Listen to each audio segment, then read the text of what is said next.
Hey there everybody, Eric from Outer Limitless coming at you today with another video. Now today's video was inspired by some questions I've received over the past year. The questions I've received are specifically about the difference between the Safari line and the guide line of Aqua tarps. Now I've been giving guidance the entire time, but the reality is I'm not an expert at any of this stuff. I'm no different than any one of you. I'm just an enthusiast. I love the outdoors. I love getting outside with every chance I get, and today is one of those days. But the main difference between me and you being, I actively seek out opportunities. I look for opportunities to answer questions that come my way. I look to provide excellent content for my channel and things that are going to spark your interest. And that's the nature of me running a YouTube channel. That's really the main difference between me and you. But every now and then, I'm provided excellent opportunities to answer some of those questions, and that's exactly what happened today.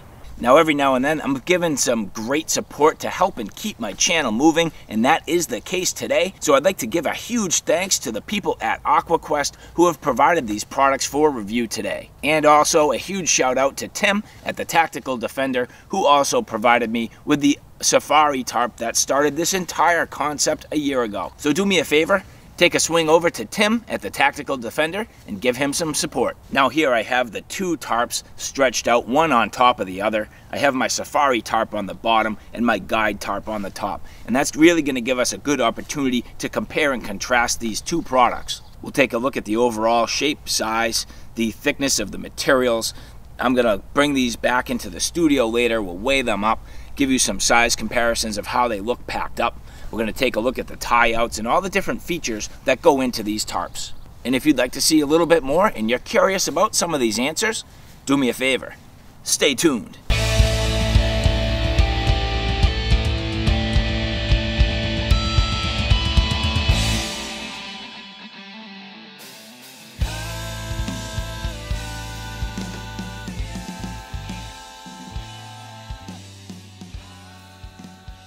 So here you'll see my Aqua Safari large tarp, which I have reviewed in the past, so take a look and check out my prior review of this Safari large tarp. Then above that, I have the guide large tarp. So this is going to be a first look at this tarp for us and basically comparing and contrasting these two tarps side by side. So again, the Safari and the guide, kind of looking at the different features, comparing, contrasting each one of these and trying to give you some understanding of which one of these may be the product for you. Now the Safari line of tarps is the middle line of the three. You also have a Defender line, which is the heaviest, and the Safari is sort of the middle of the line, so still a nice lightweight option, but a little more durable than the guide. So not to say that the guide is not going to be strong or perfectly capable, but if you want something with just a little more durability, you could go with the Safari. Now this is the Safari large tarp, which is 10 by 13, so in essence 10 feet basically goes along the ridge line, and then 13 feet goes along the width. So you end up with sort of a wider tarp than you do in length, and that is something worth noting here. So again, a 10 by 13 tarp. Now on top, as I mentioned, this is the guide series, which is the lightest series. Again, here you have a 10 by 13 tarp, but as you notice here, it is actually longer than it is wide. Now you could orient both of these each in a different direction if you wanted to. However, what I can tell you is the way I have these set up is in line with the stresses of the material, the way this was fabricated, and I'll show you what I'm talking about real quick. As you look along the ridge line on the underside of this Safari tarp, you'll see that there are two pieces of fabric that are stitched together and reinforced across that ridge line. So I have my ridge line as such to minimize the stresses on that seam. If I was to turn this tarp the other way around and orient it the opposite direction, I would essentially be trying to rip apart that central seam. So if you look at the tie-outs, they are oriented in this particular direction. Now in a similar fashion, taking a look at the guide series, I have it oriented the exact same way, with the ridgeline basically pulling along and call it parallel to the central seam on these pieces of fabric, so as to not stress them and try to pull them out. So you'll see again that my guideline across the top is essentially in line with that central seam. So with that said, I typically try to set my tarps up that way as to minimize stress on the seams. I think for the longevity of the tarp, that's definitely the way to go. You can set up your tarps a number of different ways, and I'm certainly not saying that this is the best way to do it or the only way to do it, but this is how I tend to do it to kind of minimize wear and tear and stress on the fabrics of my tarps. So apart from the difference in the shape and length of these tarps, which is certainly a consideration, you also want to consider the weight. Now, like I said, I'm going to bring these back into the studio later on to weigh them up, but just by feeling, you can see that when you run your fingers in the material through your fingers, you can really feel the difference between the thickness, and you're not going to really hear it on camera, right? But a little bit of a different sound. Very similar, but just the way the tarp feels between your fingers, you can feel that the Safari is actually a little bit thicker. So again, just difference in weight. So if you want something that's just going to be a little bit tougher or a little more durable, you could consider the Safari. And if you're going a little bit further and want something a little bit lighter, you can certainly take a look at the guide.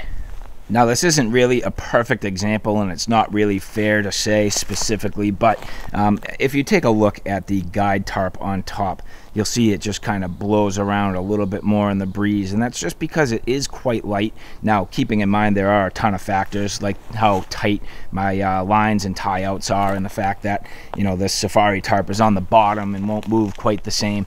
But that's just an observation that I'm making right now. It just looks as though the fabric on the guide tarp is just able to move and kind of just gets caught a little bit more by the wind here. So obviously just a lighter weight fabric and blows around in the breeze just a little bit more. Now, if you take a look at the Safari tarp here, you'll see that I have my end prussics all the way at the very end of the tarp here.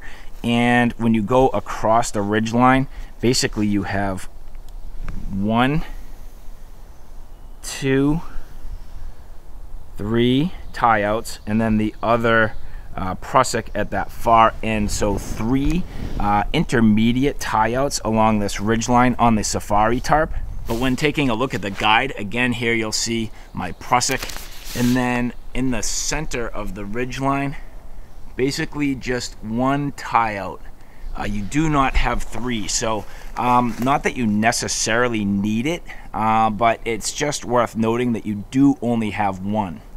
Now, with that said, you'll see that the tie outs on the Safari are not necessarily, call it, stitched in the middle or at any point along that. So you'll see that the ridgeline does run a considerable distance off the ridgeline of the tarp, so a good gap there. Now, it's a little difficult for you to see, but if you look at the guide series, they actually put some stitches halfway down the tie out. Now, I like that. I think having your ridgeline tight to the tarp is an excellent advantage, and they kind of started going in that direction, but then you end up without any tie outs throughout the rest of the top here. So I'd like to see some additional tie out points on the ridgeline of the tarp to keep that nice and tight the whole way. So just like the Safari has 3 intermediate tie out points, I'd like to see that also on this guide tarp. Now, the Safari tarp has some excellent features. You'll see here that there is just a little loop here, which would allow you to connect a lantern or maybe a clothesline or something like that. But unfortunately, on the guide series, they did not do that. I think that's a wonderful feature, and for something that's really not overall all that heavy, I mean, it doesn't add really any extra weight. I think that's a great feature. So again, I think that's something I'd like to see. So just making a little bit of an improvement here by adding back one of the features. The tie outs on the Safari tarp are very well done and nicely reinforced. And that is absolutely the case with the guide series. These 2 tarps have basically the identical same construction on the tie outs, so that works quite well. Now, one detail on the Safari tarp, you'll see that there's a heavily reinforced area on the ends of the tie outs. That is not the case on the end tie out on the guide tarp, really just kind of stitched on there. Now that's probably ultimately for weight savings. I don't know if it would be a long-term issue, but it is just a difference and something worth noting. Now both the Safari and the guide have 3 intermediate tie outs on the side of the tarp, so both of them with very similar construction in that fashion, basically done in the exact same way. So they are not necessarily reinforced, neither one of them are, and that's not really something I picked up on the Safari tarp when I reviewed it. But at this point I have not yet really used these, so I don't know if that's a dangerous stress point for these tarps. It doesn't look like it while I'm pulling on there, but I guess only time would tell. Now, one thing worth noting on this Safari tarp is there is an additional seam running perpendicular to the direction of the tarp, and that is not the case with the guide. So the guide has a continuous piece of sill nylon from one end to the other, where this Safari tarp basically has 2, so it does have an intermediate seam. No, I certainly don't see that being detrimental for any reason. I don't think that would be a potential problem in long-term use. I guess, you know, I don't really have great experience, but what I can tell you is it looks like it's well overall stitched and then waterproofed with tape. So, I mean, they've done their job to keep this as protected as possible for the longevity of the tarp and for its overall water resistance. Both tarps are seam taped, so taking a look really quick at the guide, a little bit hard to see with the light, but it is nicely seam taped and a little easier to see and very well done on the Safari. Both of these tarps come with a color match stuff sack, and this gives you a good comparison in nice light between the 2 colors. I like them both equally. I can tell you the color of the Safari tarp is really cool. It's really between an olive drab and a brownish tan color, and then you'll see on the guide tarp it's a nice and bright green. Certainly not an apple green, and it's not really a forest green, but just a nice quality color green. Very well done in both cases.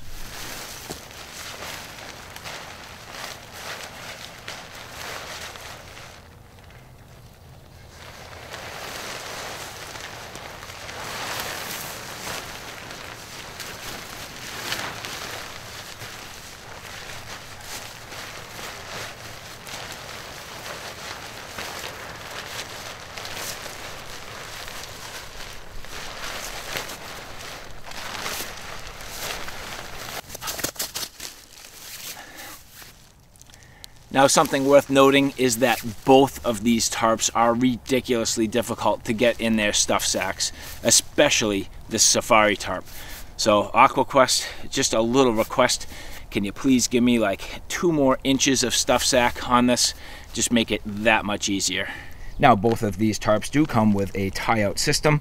I did not necessarily use these today because that was not the intent of the video, but these are available if you're interested in them, and I will be using these at a later date. Now, another point worth noting is that the guide large tarp is part of the West Coast combo. That is a shelter system with basically a, call it tarp tent. So this is the tarp that comes with the West Coast combo. So just something worth noting. So alright guys, I hope that helps. I hope that answers some of your questions. It's been a long time in the making for me. I have wanted to compare these 2 tarps to get you these answers for a long time, and that definitely helps to answer some of them.